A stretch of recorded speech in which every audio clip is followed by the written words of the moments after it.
জগন্নাথ বিশ্ববিদ্যালয় ক্যাম্পাসে রয়েছেন সহকর্মী সম্রাট আনোয়ার, যুক্ত হচ্ছি তার সাথে। সম্রাট, মাত্র তো শেষ হলো ভোট গ্রহণ, গণনা কখন নাগাদ শুরু হবে এবং ফলাফল কখন নাগাদ আমরা পেতে পারি, বিস্তারিত জানাবেন।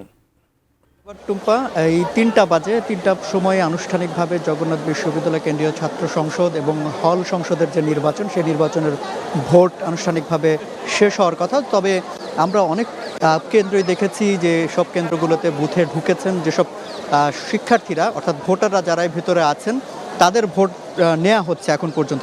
কিছুক্ষণ আগে আমরা দেখেছি যে এই শহীদ সাজিদ ভবনের নিচের তলায় যে বুথগুলো আছে, সেই বুথের সামনের যে কেন্দ্রের দরজাটি আটকে দেওয়া হচ্ছে, ভেতরে আছেন তারাই শুধুমাত্র ভোট দিচ্ছেন। তো সামগ্রিকভাবে আমরা যে চিত্র দেখেছি যে সকাল থেকে যখন ভোট প্রদান করা শুরু হয় তখন থেকে মোটামুটি খুব একটা বিশৃঙ্খলা এখানে ছিল না। তবে পাল্টাপাল্টি কিছু অভিযোগ আমরা দেখেছি সময় যত গড়িয়েছে। দুপুরের দিকে এসে সেই অভিযোগগুলো মূলত প্রকাশ করেছেন বিভিন্ন প্যানেলের যারা সদস্যরা আছেন তারা।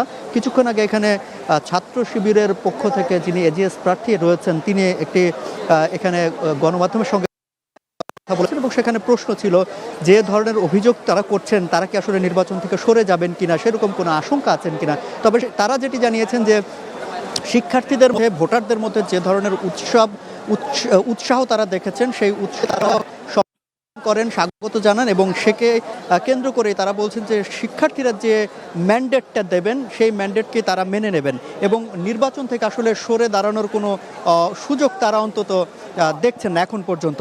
একে যে ছাত্র দলের পক্ষ থেকে যে প্যানেলগুলো আছে তারাও এখানে কথা বলেছেন, তারাও বেশ কিছু অভিযোগ এখানে আনুষ্ঠানিকভাবে এনেছেন যে প্রতিপক্ষ যারা আছে তাদের যে প্রার্থীরা রয়েছে তাদেরকে কেন্দ্র করে। তো সব কিছু মিলে আসলে নির্বাচন এখন পর্যন্ত ভোট প্রদান আনুষ্ঠানিকভাবে শেষ হয়েছে। শুধুমাত্র ভেতরে যারা আছেন, ভোটাররা উপস্থিত রয়েছেন কেন্দ্রেতে, তারাই এখন পর্যন্ত ভোট দেবেন। আনুষ্ঠানিকভাবে এই ভোটগুলো গ্রহণ করার পরেই এখানে ভোটের যে গণনার কার্যক্রম সেটি হয়তো শুরু হবে এবং সেটি আসলে কতক্ষণ নাগাদ চলবে সেটি কিন্তু এখন দেখার বিষয়।